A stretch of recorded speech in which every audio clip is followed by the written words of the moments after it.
So ഇത് ഹാഫ്ലേയുടെ ഓൾട്ടിയസ് 378 model ഹോബാണ്. ഇതിനകത്ത് മെയിനായിട്ട് നമ്മുടെ ടഫ് ആൻഡ് ഗ്ലാസ് തന്നെയാണ് യൂസ് ചെയ്തേക്കുന്നത് 8mm. പിന്നെ അത് മാത്രമല്ലാണ്ട് ബെവൽഡ് എഡ്ജസ് ആണ് വന്നേക്കുന്നത്. ഇതൊക്കെ ഒരു സ്റ്റൈലിംഗ് പാർട്ടാണ് ചെയ്തേക്കുന്നത്. പിന്നെ ഇതിൻ്റെ അകത്തുള്ള ഒരു അട്രാക്ഷൻ എന്ന് പറയുന്നത് ഈ ഗൺ മെറ്റൽ ഫിനിഷ്ഡ് മെറ്റൽ നോബ്സ് ആണ്. ഇതിൻ്റെ സ്റ്റൈലിംഗ് പാർട്ടായിട്ട് തന്നെ ചെയ്തേക്കുന്നതാണ്. ഇത് ഗ്രിപ്പോടെ തന്നെയാണ് ചെയ്തേക്കുന്നത്. ഒരു പ്രീമിയം ടച്ച്, ഒരു ക്ലാസി ടച്ച് ഈ മൊത്തത്തിൽ ഹോബിന് കിട്ടാൻ വേണ്ടിയിട്ടാണ് ഈ നോബ്സിൻ്റെ അത് ചെയ്തേക്കുന്നത്. 3 ബേണേഴ്സ് ആണ് വരുന്നത്. ഈ ബേണേഴ്സിൻ്റെ പ്രത്യേകത എന്ന് പറഞ്ഞു കഴിഞ്ഞാൽ നമ്മളിത് കാസ്റ്റ് അയൺ വെച്ചിട്ടാണ് ചെയ്തേക്കുന്നത്. കാസ്റ്റ് അയൺ പാൻ സപ്പോർട്ടേഴ്സ് ആണ് ഇതിൻ്റെ അകത്ത് ഉപയോഗിച്ചേക്കുന്നത്. അതിൻ്റെ ഒരു പ്രത്യേകത എന്ന് ഉദ്ദേശിക്കുന്നത് എന്താണെന്ന് വെച്ച് കഴിഞ്ഞാൽ, നോർമലി നമ്മൾ ഈ ബേണേഴ്സിൻ്റെ എല്ലാ കാര്യങ്ങളും ചെയ്തേക്കുന്നത് എനാമൽ എന്ന് പറഞ്ഞിട്ടുള്ള ഒരു മെറ്റീരിയൽ വെച്ചിട്ടാണ്. അപ്പോൾ അത് പൊളിഞ്ഞു പോകാനുള്ള സാധ്യതകൾ കൂടുതലാണ്. ഇതെന്ന് പറയുമ്പോൾ ഡ്യൂറബിലിറ്റി കൂടുതലാണ്. ഈ നമ്മൾ യൂസേജ് അനുസരിച്ചിട്ട് ഇത് പൊടിഞ്ഞു പോവുക അല്ലെങ്കിൽ പൊളിഞ്ഞു പോവുക അങ്ങനെയുള്ള പ്രശ്നങ്ങളൊന്നും ഈ ഒരു മെറ്റീരിയലിന് വരുന്നില്ല. അത് മാത്രമല്ല, നമ്മൾ ഇതിൻ്റെ അകത്ത് ബേണേഴ്സ് എടുത്ത് നോക്കുകയാണെങ്കിൽ ഇതിൻ്റെ സീൽഡ് ഡക്റ്റ് ആണ് ഇതിൻ്റെ അകത്ത് വരുന്നത്. ഈ സീൽഡ് ഡക്റ്റ് എന്ന് ഉദ്ദേശിക്കുന്നത് തന്നെ എന്താണെന്ന് വെച്ച് കഴിഞ്ഞാൽ, നമ്മളിപ്പം ഫുഡൊക്കെ ഉണ്ടാക്കുമ്പോൾ ഫുഡ് പാർട്ടിക്കിൾസ് ഒക്കെ ഈ ഇതിൻ്റെ ബേണേഴ്സിൻ്റെ ഉള്ളിലോട്ട് പോകാനും അല്ലെങ്കിൽ ഇവിടെയൊക്കെ ചാടാനുമുള്ള സാധ്യതകൾ കൂടുതലാണ്. അപ്പോൾ അങ്ങനെയുള്ള സമയത്ത് ഇതിങ്ങനെ സീൽഡ് ആവുമ്പം അതിൻ്റെ ഉള്ളിൽ പോവില്ല. പാർട്ടിക്കിൾസ് ഉള്ളിൽ പോവാതിരിക്കുമ്പം അതിൻ്റെ ഡ്യൂറബിലിറ്റി കൂടും, ഡാമേജ് അങ്ങനെയുള്ള കാര്യങ്ങളൊക്കെ കുറവായിരിക്കും. അത് മാത്രമല്ല, നമുക്ക് ക്ലീൻ ചെയ്യാനുള്ള എളുപ്പമുണ്ട്. എപ്പോഴും നല്ല നീറ്റായിട്ട് ഇത് ഇരിക്കും. അതൊക്കെയാണ് ഇതിൻ്റെ പ്രത്യേകത. പിന്നെ വേറൊരു ഏറ്റവും മെയിൻ അട്രാക്ഷൻ, അതായത് വീട്ടമ്മമാർക്കും അല്ലെങ്കിൽ നമുക്ക് കുക്ക് ചെയ്യുന്നവർക്ക് പെട്ടെന്ന് മനസ്സിലാവുന്ന ഒരു കാര്യമാണ് ഇതിൻ്റെ ഹീറ്റ് പ്രൊട്ടക്റ്റേഴ്സ്. ഈ പാൻ സപ്പോർട്ടേഴ്സിൻ്റെ ഹീറ്റ് പ്രൊട്ടക്റ്റേഴ്സ് ഈ വരുന്നത്. ഇതിൻ്റെ ഒരു ഗുണം എന്ന് പറഞ്ഞു കഴിഞ്ഞാൽ, നമ്മളിപ്പോൾ ഒരു വെസൽ വെക്കുമ്പോൾ ഒരു വലിയ വെസലാണെങ്കിൽ ഈ വെസലിൻ്റെ അടിയിൽ കൂടെ തീ ഇങ്ങോട്ട് സൈഡിലോട്ട് വരും, സ്പ്രെഡാകും. ആ സ്പ്രെഡാകുന്ന തീ ഈ നോബിൽ ഹിറ്റായിട്ട് നോബ് ചൂടാകാനുള്ള സാധ്യതയുണ്ട്. പക്ഷേ ഈ ഒരു ഹീറ്റ് പ്രൊട്ടക്ടർ വരുന്നതുകൊണ്ട് ഈ തീ ഇങ്ങോട്ട് സ്പ്രെഡാവില്ല.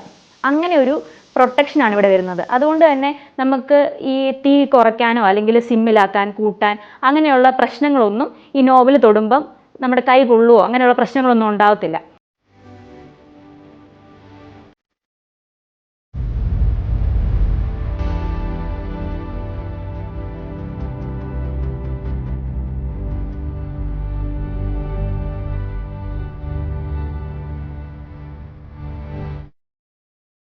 നമുക്കിതൊന്ന് കത്തിച്ച് നോക്കാമേ.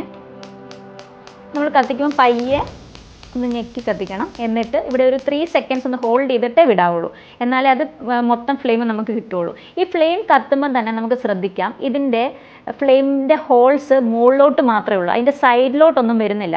സൈഡിലോട്ട് വരാത്തത് കൊണ്ട് തന്നെയാണ് ഈ ഹീറ്റ് പ്രൊട്ടക്ഷൻ്റെ ആ ഒരു സേഫ്റ്റി മെഷറായിട്ടാണ് സൈഡിലോട്ട് വരാത്തത്. പിന്നെ വേറൊരു ഇതിൻ്റെ ഒരു ഗുണം എന്ന് പറഞ്ഞു കഴിഞ്ഞാൽ, ഈ സൈഡിലോട്ട് വരാത്തത് കൊണ്ട് തന്നെ നമ്മൾ ഒരു വേസ്റ്റേജ് ഉണ്ടാവുന്നില്ല. ഈ ഫ്യൂവലിൻ്റെ വേസ്റ്റേജ് ഒരുപാട് ഉണ്ടാവുന്നില്ല. കാര്യം ഇപ്പം സൈഡിലോട്ട് വന്നാലും ഈ ഹീറ്റ് ഇങ്ങോട്ട് സ്പ്രെഡ് ആവത്തേ ഉള്ളൂ, നമുക്ക് ഡയറക്റ്റ് വെസലിന് അടിക്കത്തില്ല. അതുപോലെ തന്നെ ഇത് നമുക്ക് സിം ആക്കി നോക്കാം, അത് എങ്ങനെയാണ് ഹീറ്റ് കോൺസെൻട്രേറ്റ് ആവുന്നതെന്ന്.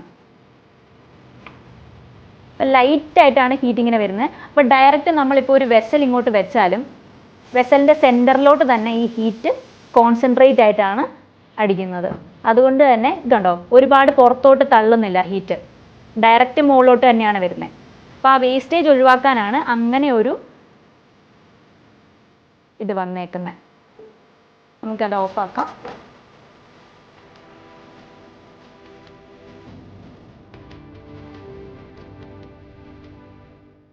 മറ്റൊരു സേഫ്റ്റി മെഷറായിട്ട് ഫ്ലെയിം ഫെയിലിയർ ഡിവൈസും ഇതിൻ്റെ അകത്ത് നമ്മൾ ചെയ്തിട്ടുണ്ട്. അതെന്താണെന്ന് വെച്ച് കഴിഞ്ഞാൽ, നമ്മുടെ ഫ്ലെയിം ഔട്ട് ആവുകയാണെങ്കിൽ, അതായത് പാല് തിളച്ച് ചാടിയോ അല്ലെങ്കിൽ വെള്ളം ചാടിയോ അല്ലെങ്കിൽ ഫ്ലെയിം അണഞ്ഞു പോവുകയാണെങ്കിൽ നമുക്ക് ഗ്യാസ് ലീക്കാനുള്ള ചാൻസസ് കൂടുതലാണ്. പക്ഷേ ഇതിൻ്റെ അകത്ത് ഇൻബിൽറ്റ് ഈ ഫ്ലെയിം ഫെയിലിയർ ഡിവൈസ് വന്നിട്ടുള്ളത് കാരണം ആ ഒരു കണക്ഷൻ കട്ടാവും. ഫ്ലെയിം ഔട്ട് ആകുമ്പം തന്നെ ആ ഗ്യാസ് വരുന്നതിൻ്റെ കണക്ഷൻ കട്ടാവും. അപ്പോൾ ഗ്യാസ് ലീക്കേജ് നമുക്ക് ഒഴിവാക്കാം. പിന്നെ ടോട്ടലി നമുക്ക് ഇതൊരു സ്റ്റൈലിഷ് ആയിട്ടുള്ള ഒരു ഹോബ് തന്നെയാണ്. പിന്നെ ഇതിൻ്റെ അകത്തൊരു റൂം ഫോർ ഇംപ്രൂവ്മെൻറ്റ് എന്ന് എൻ്റെ പേഴ്സണൽ ഒപ്പീനിയൻ എന്ന് പറയുവാണെങ്കിലും, നമുക്ക് നോർമലി ഇപ്പം വരുന്ന ഒരുവിധം എല്ലാ ഹോബ്സിനും ഒരു ഹീറ്റ് ഇൻഡിക്കേഷൻ ഇൻക്ലൂഡഡ് ആണ്. അപ്പം ആ ഒരു സംഭവം, ആ ഒരു ടെക്നോളജി ഈ ഹോബിന് വന്നിട്ടില്ല. ഈ ഹീറ്റ് ഇൻഡിക്കേഷൻ്റെ അകത്ത് വരുന്നതെന്ന് പറഞ്ഞു കഴിഞ്ഞാൽ ഇപ്പം നമ്മുടെ ഹോബ് ചൂടായിട്ടാണൊക്കെ കിടക്കുന്നതെങ്കിൽ ഇപ്പോൾ കുട്ടികളൊക്കെ വന്ന് തൊടാതിരിക്കുക, അതിൻ്റെ അകത്ത് ഓൾറെഡി അത് ചൂടാണെന്ന് ഇൻഡിക്കേഷൻസ് കാണിച്ചിട്ടുണ്ടാവും. പക്ഷെ ആ ഒരു സംഭവം ഇതിൻ്റെ അകത്ത്, ആ ഒരു ടെക്നോളജി ഇതിൻ്റെ അകത്ത് വന്നിട്ടില്ല. അപ്പം അത് മാത്രമേ എൻ്റെ ഒരു പേഴ്സണൽ ഒപ്പീനിയനാണ്, എനിക്ക് അതൊരു ഇമ്പ്രൂവ്മെൻ്റ് ആയിട്ട് വരുത്താനായിട്ട് തോന്നിയിട്ടുള്ളൂ. ബാക്കിയെല്ലാം നമുക്കൊരു നോർമലി ഒരു നല്ല ഒരു മോഡുലാർ കിച്ചണിൽ അഫോർഡ് ചെയ്യാൻ പറ്റുന്ന ഒരു സ്റ്റൈലിഷ് ഹോബ് തന്നെയാണ് ഈ ഒരു മോഡൽ. ഇപ്പം മോസ്റ്റ്ലി വരുന്ന ഒരു കംപ്ലൈൻ്റ് എന്ന് പറഞ്ഞു കഴിഞ്ഞാൽ ഈ ഹോബ് ഇതിൻ്റെ ഗ്ലാസ് പൊട്ടിപ്പോകുന്നതായിട്ട്, അത് മൊത്തം ചിന്നി ചിതറി പോകുന്നതായിട്ടാണ്. അത് ലൈക്ക് വർക്ക് ചെയ്തുകൊണ്ടിരിക്കുമ്പോഴല്ല, അല്ലാണ്ടുള്ള സമയത്താണ് ഇത് പൊട്ടിപ്പോകുന്നതെന്നാണ് പറയുന്നത്. അതിൻ്റെ ഒരു കാരണം എന്താണെന്ന് വെച്ച് കഴിഞ്ഞാൽ, നമ്മൾ ഈ ബേണേഴ്സൊക്കെ ചൂടായിട്ടിരിക്കുന്ന സമയത്ത് അതിൻ്റെ കൂടെ തന്നെ ഗ്ലാസും ചൂടാവും. അപ്പോൾ ഇതിനൊരു അത്യാവശ്യം നല്ല രീതിയിൽ ഹീറ്റ് കണ്ടെയ്ൻ ചെയ്യാനുള്ള ഒരു കപ്പാസിറ്റി ഉണ്ട്. അപ്പോൾ അങ്ങനെ ചൂടായിട്ടിരിക്കുന്ന ഒരു സർഫസിലോട്ട് ഒരു തുള്ളി വെള്ളം അല്ലെങ്കിൽ എന്തെങ്കിലും വീണ് കഴിഞ്ഞാൽ ഒരു ചെറിയ പൊട്ടൽ ഉണ്ടാവാനുള്ള സാധ്യതയുണ്ട്. അതിപ്പം വെള്ളം വീണാലല്ല, ജസ്റ്റ് ഒരു തവി തട്ടിയാലോ അല്ലെങ്കിൽ ഒരു സ്പൂൺ വീണാലോ എന്ത് വന്നാലും അങ്ങനെ ഒരു ചെറിയൊരു പൊട്ടൽ വരും. ആ പൊട്ടൽ നമുക്ക് വിസിബിൾ ആയിരിക്കില്ല ഒരിക്കലും. പക്ഷേ അത് കുറേ നാൾ കഴിയുമ്പം ആ പൊട്ടൽ വലുതായി ഒറ്റയടിക്ക് എല്ലാം കൂടെ പൊട്ടിപ്പോകും. അങ്ങനെയാണ് സംഭവിക്കുന്നത്. അല്ലാണ്ട് ഇതിൻ്റെ ഒരു കംപ്ലൈൻ്റ് അല്ല, നമ്മൾ യൂസ് ചെയ്യുന്നതിൻ്റെ ഒരു പ്രശ്നമായിട്ടാണ് അത് വരുന്നത്. അപ്പോൾ ഇത് പ്രിവെൻറ്റ് ചെയ്യാനായിട്ട് നമ്മൾ മെയിനായിട്ട് ശ്രദ്ധിക്കേണ്ട കാര്യം, നമ്മൾ കെയർഫുൾ ആയിരിക്കണം. നമ്മൾ ഇതുപോലത്തെ കിച്ചൺ വെയർസ് അല്ലെങ്കിൽ നമ്മൾ ഇതുപോലത്തെ ഹോബ്സ് ഒക്കെ യൂസ് ചെയ്യുമ്പം നമ്മൾ അത്രയും കെയർഫുള്ളായിട്ട് വേണം ഇത് ഹാൻഡിൽ ചെയ്യാൻ. അപ്പം ഇതുപോലെ വെള്ളം ഉള്ള വെസൽസ് നമ്മളെടുത്ത് വെക്കുന്നുണ്ടെങ്കിൽ ജസ്റ്റ് അടിയൊക്കെ ഒന്ന് വൈപ്പ് ചെയ്തിട്ട്, നമ്മൾ ജസ്റ്റ് ഒന്ന് വൈപ്പ് ചെയ്തിട്ട് എടുത്ത് വെച്ച് കഴിഞ്ഞാൽ, അല്ലെങ്കിൽ വെള്ളം ഒന്നും പറ്റിയിട്ടില്ല എന്ന് ഉറപ്പാക്കിയിട്ട് വെച്ച് കഴിഞ്ഞാൽ അങ്ങനെയുള്ള പ്രശ്നങ്ങൾ വരില്ല. അത് മാത്രമല്ല, ഈ പറഞ്ഞ പോലെ എന്തെങ്കിലും ഇച്ചിരി കട്ടിയുള്ള സാധനങ്ങളൊക്കെ ഇതിൻ്റെ മുകളിൽ വീഴാണ്ട് അത്യാവശ്യം ക്ലീനായിട്ടും ടൈഡിയായിട്ടും ഒക്കെ സൂക്ഷിച്ചു കഴിഞ്ഞാൽ ഇങ്ങനെയുള്ള പ്രശ്നങ്ങളൊന്നും ഉണ്ടാകത്തില്ല. അപ്പോൾ അതൊന്ന് നോക്കിക്കഴിഞ്ഞാൽ നമുക്കങ്ങനെ പൊട്ടാണ്ടൊക്കെ നമുക്ക് നല്ല ഡ്യൂറബിളായിട്ട് ഏത് ബ്രാൻഡിൻ്റെ ആണെങ്കിലും നമുക്ക് യൂസ് ചെയ്യാൻ പറ്റും.